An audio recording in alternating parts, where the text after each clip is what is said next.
റോഡിൽ ഇറച്ചി പറ്റും, അതിലൊരു ഡൗട്ടും ഇല്ല. വളരെ സീരിയസ് മാറ്ററാ. ഞാൻ എറണാകുളം മുതൽ കണ്ണൂർ വരെ ഡ്രൈവ് ചെയ്യുമ്പോൾ പലതും എക്സ്പീരിയൻസ് ചെയ്തിട്ടുണ്ട് ഈ പുതിയതായിട്ട് വന്ന ഹൈ സ്പീഡ് റോഡിനെ കുറിച്ച് എന്നാന്ന് പറയുന്നത്. നിങ്ങളൊരു കോണ്ടന്റ് ക്രിയേറ്റർ ആണോ, ഇൻഫ്ലുവൻസർ ആണോ, അങ്ങനെയാണെങ്കിൽ ഇതുപോലത്തെ ഒരു വീഡിയോ ചെയ്യും. കേരളത്തിൽ 3.5 കോടി ജനങ്ങളുണ്ട്, അവരെല്ലാവരും കാണണം. ഡ്രൈവിംഗ് അറിയുന്നവരും അറിയാത്തവരും വീട്ടിൽ വെറുതെ ഇരിക്കുന്ന നിങ്ങളെ അമ്മൂമ്മയായാലും കാണണം. സോ നിയമം പഠിപ്പിക്കാൻ വന്നതല്ല, അതിന് ഞാൻ ആരുമല്ല. അറ്റ്ലീസ്റ്റ് ഈ 3 ട്രാക്ക് എന്താണെന്ന് എല്ലാവരും അറിഞ്ഞിരിക്കണം. തേർഡ് ഉള്ള ഹൈ സ്പീഡ് ട്രാക്ക്, അതിൽ ഓവർടേക്ക് ചെയ്യാൻ വേണ്ടി മാത്രമുള്ള ട്രാക്കാണ്. അതിലൂടെ സ്ലോയിൽ പോവരുത്, ലെഫ്റ്റിലൂടെ ഓവർടേക്ക് ചെയ്യരുത്, റൈറ്റിലൂടെ മാത്രം ഓവർടേക്ക് ചെയ്യുക. ഈ 3 വരെയുണ്ടെങ്കിൽ ലെഫ്റ്റിലാണ് നിങ്ങളെ ഹെവി വെഹിക്കിൾസ് പോകേണ്ടത്, സ്ലോ മൂവിങ് വെഹിക്കിൾസ് ലെഫ്റ്റിലൂടെയാണ് പോകേണ്ടത്.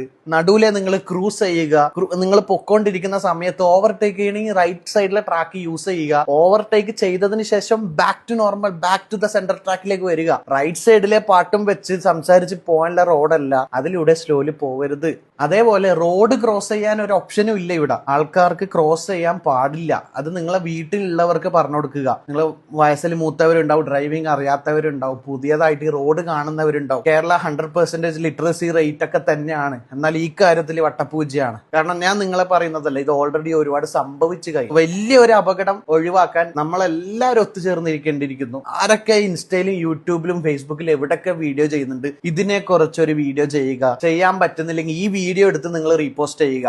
നിങ്ങൾ ഈ വീഡിയോ ഡൗൺലോഡ് ചെയ്തോ, എവിടെ വെച്ചാൽ പോസ്റ്റ് ചെയ്തോ, എവിടെ ഞാൻ കോപ്പിറൈറ്റ് കൊടുക്കില്ല. റോഡിലെ ലൈൻ എന്താണെന്ന് അറ്റ്ലീസ്റ്റ് പഠിക്കുക.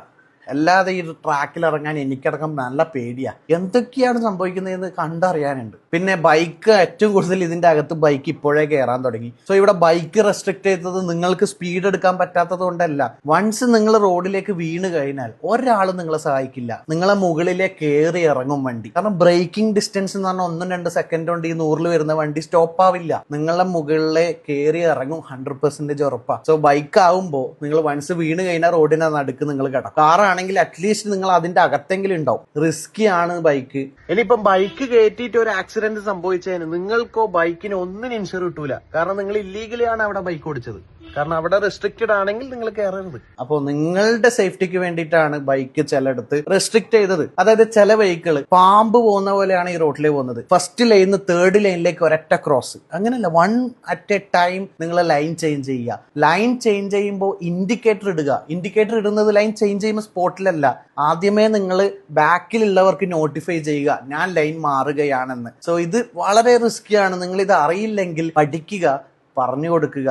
സോ ഇത് സീരിയസ്ലി വലിയൊരു റിസ്കിലേക്കാണ് എല്ലാവരും പോകാൻ പോകുന്നത്. ഒന്നും പറയരുത്, കമന്റ് ഇടരുത്. ഞാൻ സേഫ്റ്റിക്ക് വേണ്ടി മാത്രം ചെയ്ത വീഡിയോ ആണ്. നിങ്ങൾക്ക് ഇഷ്ടമുള്ള പോലെ എടുക്കാം. Thank you so much.